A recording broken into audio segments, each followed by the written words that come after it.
2000 शिक्षक भर्ती में आरक्षण घोटाले के विरोध में यहाँ शिक्षक अभ्यर्थी धरना दे रहे हैं और आप यहाँ आए, इनके बीच क्या संदेश देना चाहते हैं? देखिए, संदेश हम देना चाहते हैं, ये गुरुजन वृंद हैं, शिक्षक लोग हैं और हमें तो ये चाहिए कि इनको सम्मान पूर्वक, क्योंकि आरक्षण मांगा इन्होंने कोई भीख नहीं मांगी है। और मैंने तो बहुत साफ शब्दों में पहले भी कहा है कि जब 4 बच्चे होते हैं माँ बाप के और जो बच्चा छोटा होता है या कमज़ोर होता है उस पर विशेष ध्यान दिया जाता है, तो ये आरक्षण दिया गया है विशेष ध्यान देने के लिए। तो ये ध्यान देने की तो बात छोड़िए, इनको तो तवज्जो नहीं दिया जा रहा है।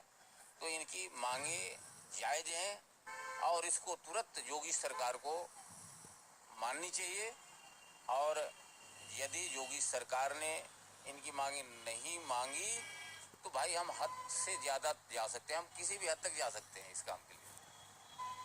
जैसा कि राष्ट्रीय पिछड़ा वर्ग आयोग ने अपनी रिपोर्ट में कहा आरक्षण घोटाला हुआ है, किंतु सरकार इसको मानने के लिए तैयार नहीं है। नहीं, मानने की तैयार नहीं है, जांच का विषय है, इसको जांच करावें। और अभी सबसे बड़ी समस्या है इनकी कि ये रोड पर बैठे हैं, तो ऐसी हालात न पैदा हो जाए जैसे किसान और मजदूरों ने कर रखा है वहाँ। पहले भी मोदी सरकार यही कह रही थी कि किसान गलत कर रहे हैं और बहुत तरह के आरोप लगाए और बाद में उनको सरेंडर करना पड़ा। तो वही स्थिति यहाँ आ जा रही है। ये लोग पिछड़े दलित समाज के लोग हैं और सत्ता में बैठे दलितों और पिछड़ों की नुमाइंदगी करने वाले नेताओं के बारे में क्या कहना चाहेंगे? नहीं, ऐसा है कि नुमाइंदगी, मुझे बहुत अफसोस है, 40 साल मुझे हो गए धरना प्रदर्शन और जेल में। 20 जेल में का तो मुझे कमरे तक याद है, कौन किस कमरे में कब मैं रहा हूँ। अन्याय के खिलाफ, शोषण के खिलाफ हमने पूरे जीवन आवाज़ उठाई है। और सच्चाई है, मुलायम सिंह जी हमारे पुराने मित्रों में से हैं, 30-35 साल 40 साल हम लोगों ने एक साथ काम किया है। मुझे बहुत तकलीफ इस बात का है कि चाहे वो नेता वो दलित परिवार का हो या चाहे वो पिछड़े समाज से हो, वो तभी तक मेरे साथ खड़ा होकर लड़ाई लड़ा है जब तक कि उसको सत्ता का मलाई नहीं मिला। सत्ता की मलाई मिलने के बाद सबसे बड़ा उनका दुश्मन मैं रहा हूँ। मैं किसी का नाम नहीं लेना चाहता। क्या मौर्य जी धरना प्रदर्शन पे नहीं बैठते थे? आज डिप्टी सीएम है। चलो हम योगी से उम्मीद नहीं करते हैं, मौर्य जी से तो हमें उम्मीद करते हैं कि आरक्षण का सपोर्ट करें। मेरी इच्छा हुई, अभी 2 दिन पहले मैं योगी के पास भी जाने की कोशिश की, अभी योगी जी ने टाइम नहीं दिया। मौर्य जी के यहाँ जाके संदेश हमने दिया है, अपना फ़ोन नंबर दिया है। मैं चाहता हूँ कि आप लोग आज बैठे हैं, कल न बैठना पड़े। आप क्यों मांगने और आप लोग अपने घर जाएं और अपने बच्चों का खैर उनकी खोज खबर लें। हमें उम्मीद नहीं है कि कोई भी दलित नेता या कोई भी पिछड़े वर्ग का नेता जो शासन में है वो आपका हित करेगा।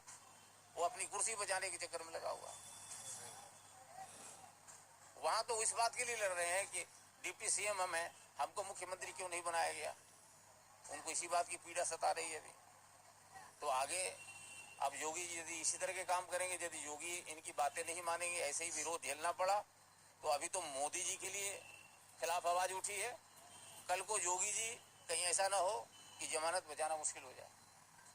महाराज जी, कई बड़े नेताओं के साथ आपका रहा है और सानिध्य भी रहा है आपका उन लोगों पर, किंतु अब 2022 का चुनाव नजदीक है, तो उसको लेकर क्या लगता है? ये सत्ता की भाजपा की वापसी फिर उत्तर प्रदेश में होगी? देखिए, ऐसा है, मुझे तो कभी कभी ऐसा लगता है कहीं ऐसा ना हो कि कोई तीसरी ताकत आ जाए, क्योंकि अभी तो चर्चा चल रही है, सत्ताधारी हर तरह से कोशिश करेंगे कि सत्ता में बने रहें, क्योंकि बड़ा मुश्किल है ना सत्ता। एक बार कुर्सी की मलाई जो चख लेता है ना तो आदत खराब हो जाती है। तो ये कोई भी रास्ता अपना कर इन किन प्रकार चाहेंगे कि सत्ता में हम बने रहें। अखिलेश यादव की यहाँ तो बात है, मुलायम सिंह का आशीर्वाद है, अखिलेश ने पहले भी काम किया हुआ है। अब अखिलेश जी के बारे में मैंने सुना है, मैंने देखा है इनका काम, लेकिन हमारा कोई व्यक्तिगत संबंध अखिलेश जी से है नहीं। लेकिन मैं ये भी देख रहा हूँ कभी कभी ऐसा होता है, कहीं ऐसा ना हो तेजस्वी की जैसा, जैसे बिहार में हुआ है वही चीज़ यहाँ दोहराया जाए। अखिलेश जी आ रहे हैं, अखिलेश जी आ रहे हैं, अखिलेश जी आ रहे हैं, और फिर आ जाए कोई और। तो यहाँ ये भी हो सकता है। आप कांग्रेस और प्रियंका को भी कम मत आगिए। यदि कांग्रेस और प्रियंका के साथ छोटी छोटी पार्टियां जुड़ गई तो इन दोनों के लिए बड़ी मुश्किल हो जाएगा। तो इसलिए मैं कह रहा हूँ बहन जी के बारे में कोई मैं प्रतिक्रिया देना नहीं चाहता। बहन जी का काम करने का ढर्रा भी कुछ ऐसा होता है कि आप लोगों को पता नहीं होता, हमें क्या पता होगा।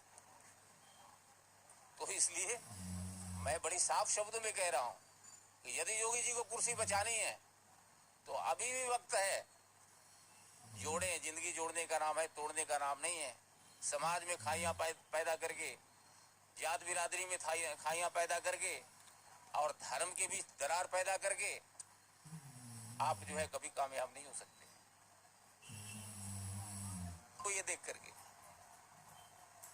जिस तरह बैठे हैं और जिस तरह कान में तेल लगा करके सरकार बैठी है, मुझे तकलीफ हुई। और मैं तो इनको ये कह रहा हूं कि आप बताइए, आपको जो चाहिए। मैं बात करता हूं अमित शाह से, मैं बात करता हूं आप मोदी जी से। योगी जी तो यहीं पर है, उनके गुरु का मैं मित्र हूं। आदित्यनाथ योगी के गुरु अवैधनाथ का मित्र हूं मैं। रसूलाबाद में उपचुनाव हुआ, उस समय हमारी मदद की जरूरत पड़ रही थी, तो हम मदद कहीं किसी के करेंगे नहीं, सीधी सी बात है। इन लोगों की बात नहीं माने और जो ये चाहते हैं नाजायज तो कुछ भी नहीं है। जो एलिगेशन है, जो आरोप लगा है, उसकी जांच हो। और फिलहाल अभी ये रोड पे बिठाने वाला काम जो है ना, ये योगी सरकार न करे। जो बैठे उनकी बातें बड़ी प्यार से सुन के उसको सुलझावें और इनको जो है घर भेजें। इसी में सरकार की भलाई है, नहीं तो आने वाला जो समय है वो औकात दिखा देगा। लखनऊ से सी न्यूज संवाददाता उमेश विश्वकर्मा की रिपोर्ट। फिलहाल इस खबर में बस इतना ही। देश विदेश के ऐसे तमाम